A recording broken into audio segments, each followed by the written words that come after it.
No, and of course the midgets of social justice who haven't shown up today because they're lazy and boring. Apparently they're being shipped in tomorrow. Speaking of midgets, Ben Shapiro... oh, stop. Behave. Ben Shapiro, nowhere to be seen, which is sad. I hope he comes home soon. Come home, Ben. Well, you can say that, I can't. Of course I can. Alright, I want to talk to you a little about political correctness. Political correctness, a lot of people imagine, is not a particularly serious thing. They think that it just means, oh, the left is getting upset today about another word. But political correctness kills. Yes. Political correctness killed at Sandy Hook. Yes. People knew about this guy. Yep. They knew what he was about, they knew what he was up to, and they were worried about saying anything for fear of being branded racist. Right. Political correctness killed a little more close to home for me. Oh look, there you are, thank you. Little rainbow flag up there, gays for Trump. Parties tomorrow night, you should come. Milo, you're awesome! Thank you, Angel. I know. I'm overburdened with modesty. Political correctness killed a little closer to home in Orlando too. Political correctness killed in Orlando because this guy wasn't apprehended soon enough. He was on watch lists and sprung off them. He had a job where co-workers didn't report him, and if they reported him, management didn't do anything for fear of what? For fear of being seen as racist or Islamophobic. Well, there's no such thing as Islamophobia. It is perfectly rational to be terrified of them. And we'll get on to that in a minute. But political correctness isn't just an annoyance. It's not just something that irritates journalists. Political correctness is a disease that is now killing people. Yes, it is. Political correctness is something that at Breitbart we try to fight every day. And I try to fight it by calling myself a dangerous faggot, and in other ways, so it shouldn't be as funny as it is. I mean, these people give these words meaning. I don't know why. I try to fight it by being as outrageous as possible and as offensive as possible. And they tell me I can't swear. I'll come up and say fuck, shit, cunt, bollocks. I mean, I only did that because they're live streaming it on Breitbart, and half the readership are going to have a heart attack after that. But I also try to do it for a reason, and that is that there's a significant risk if Hillary becomes president. And I say this as a Brit. I say this as a sort of warning from Europe, if you like. There's a significant risk that if America falls, the rest of us fall, and not just because of the Islam problem, but also because in America today, and I came here imagining this country was going to be the land of the brave, home of the free, all that kind of stuff. I imagined that the universities here, which is where all this stuff begins, were going to be the freest places of all. I thought, where in the world would there be a more open, welcoming marketplace of ideas than on American university campuses? And I found out actually that ordinary ideas, regular opinions that everybody here holds, reasonable mainstream views, concerns, anxieties, were being branded racist and sexist and homophobic and transphobic, whatever that means. And it's a brain disease. Just stop pandering to it. Yeah. But I realized that something more worrying was happening. It wasn't just that people's language was being policed, but also that the acceptable limits of thought and expression were changing too. And so, you know, I'm a Brit. I don't really get to tell you who you should vote for president. But I can tell you, as somebody who appreciates the First and Second Amendments, and they're both awesome, that America really is a guiding light for the rest of us. America is the gold standard for the rest of the world. We look up to you, we're grateful to you, and we rely on you. And it seems to me, as an outsider, and you can take this or leave it as you please, but it seems to me as though the political left in this country is trying to destroy all of the things that made America great. That's right. It is trying to undermine the basis of the Constitution. That's right. It is trying to undermine the central importance of freedom of speech, freedom of expression, freedom of thought. It is also trying to take away your guns. We don't like that either. And that's a problem for the rest of us because, you know, like it or not, and America gets a bad rap in the rest of the world, we look up to you guys.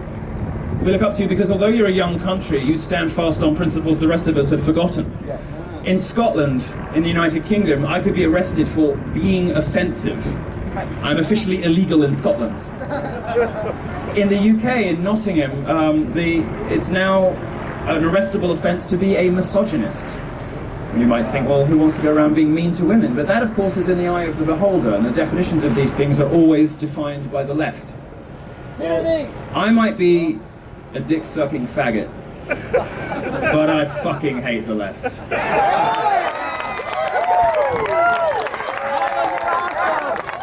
They do not represent me.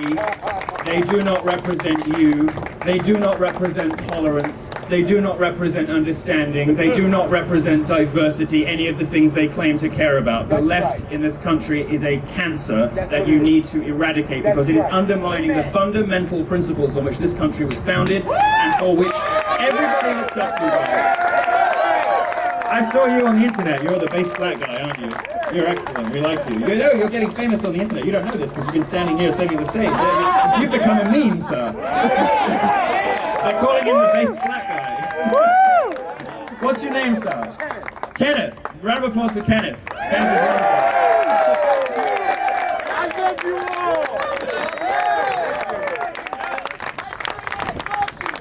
Something good has happened recently, and that is that the left has realized that groups it thought it had in the bag, it doesn't own anymore. It does not own homosexuals anymore. In the last election in the UK, 50% of gay men said they were going to vote for Conservatives, which is our right-wing party. The left-wing press went nuts. They almost said to themselves, how dare you be such ungrateful faggots, but of course they wouldn't. Well, whatever the left might have done for us in the past, it now works actively against our interests. It is my responsibility as a gay guy in public life to push the limits of what can be thought and said. It's my responsibility to test what I can get away with, to be transgressive, to be naughty, to be mischievous. And today in America, that means being right-wing. That's right. Isn't it remarkable that in just 20 years, punk, the spirit of dissidence in this country, has gone from being a far-left activist to wearing a MAGA hat? That's right. You want to be an insurgent these days, you've got to be a conservative. That's right. So as somebody with a naturally contrarian personality, I had no option but to be a fan of Daddy. And it seems to me that Donald Trump, for all my endorsement is worth, is best placed to end the cancer of political correctness in this country.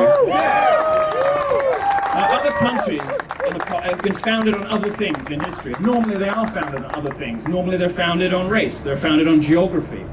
And that normally leads to bloody conflict. Europe has a spectacularly bloody history behind it, thanks mainly to the wrong sort of nationalism, thanks to all sorts of other founding principles for countries that maybe aren't as good as the founding principles here. You don't want to lose what you have, trust me, because I, in Europe, am living it. Let me tell you, Donald Trump, and you may not agree with everything he says, you may not even particularly like the guy, it's okay, I happen to. Donald Trump is the best chance America has of undoing this. Donald Trump is additionally the best chance America has of protecting itself against another plague that is sweeping Europe. It's something we just saw in France. It's something you had a taste of in Orlando. It is something that has completely overtaken my hometown of London to the point where I don't even really recognize the town anymore. And that's the spread of radical Islam. That's right. Or I'll be more blunt about it, the spread of Islam. That's right. That's right. Come on. It seems to me obscene that the political left, and Hillary is a part of this problem, is happy to pander to and mollycoddle people who want me dead. That's right. People whose beliefs and value system are completely incompatible with the American way of life. And I'm tired of being polite about it. I'm tired of making pointless distinctions between Islamist, radical Islam, jihadis. The problem is Islam. That's right. That's right. Speak the truth. Because if you look at what Muslims say about themselves in Western countries, you will discover some horrifying things. 51% of British Muslims want my lifestyle made illegal. Now, many Trump supporters, many Republicans have their own challenges with the gay thing. I am among those people. But there is a world of difference between refusing to bake a cake and opening fire and killing 50 people and wounding another 50. My experience of Christianity has been compassion, love, understanding, and kindness. My experience of Islam has been bloody and terrifying. And it's time for us to be honest about it. And if Donald Trump, as the only candidate for president, not just the only person still running, but the only person who was ever in the running this cycle, is prepared to do something about that, if Donald Trump is prepared to get a bit tough, Come on. That's right. I'm all for it.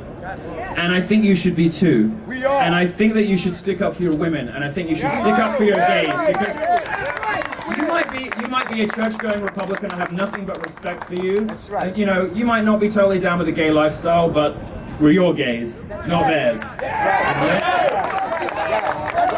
I would encourage you. I would encourage you to remember, and I'm going to leave it with this, I think, that this is the only country free from this in the West right now. And you're lucky because you have an ocean between you and the problem. So when you hear people saying the problem is Islam, it's like, how could he say that? That's an awful thing to say. It's just stoking hatred. He should be arrested. No, I'd quite like to live, so I don't want to live in the street like that. Right. Right. Die on your feet or live on your knees. Well, I do live on my knees. That's all right. That's all right. As long as I'm not facing Mecca, I guess I'm right with you guys. I mean, I might have been by accident. I don't think God would mind. I was calling his name the whole time. Sorry, I'm sorry. That was too far. That was too far. That was too far. Don't encourage me. What I want you to take away from this is America is a young country, but it's founded uniquely on principle. Yes. Those principles are at risk. And in this election, a choice between what many people consider to be imperfect candidates, and it's a perfectly respectable point of view. Donald Trump seems to me to be America's best hope. He seems to me to be the best chance America has of smashing political correctness, which is not just an annoyance, but something deadly. Donald Trump seems to me the best opportunity, the best chance you have of resisting Islamization. Canada is over. Oh my it's done. God. And they're going to be trying to coming over the border from there to here too. There is nothing wrong, there is nothing racist, there is nothing backward about wanting control of your borders. There's nothing racist, there's nothing wrong, there's nothing backward about recognizing that globalization hasn't served everybody very well, or at least hasn't served some slices of the population at all. It's destroying us. Donald Trump is not a perfect candidate, but he is a good candidate, and in my view, you should vote for him. Yeah. Thank you very much. We will. Thank you. Thank you for listening to me. My dangerous faggot call. You should say it as often as you like, because it even annoys people on our side. They hate it. They Free can't speech, stand it. baby. What's that, darling? Thank you, Angel. I do own a mirror, but it's nice to be reminded.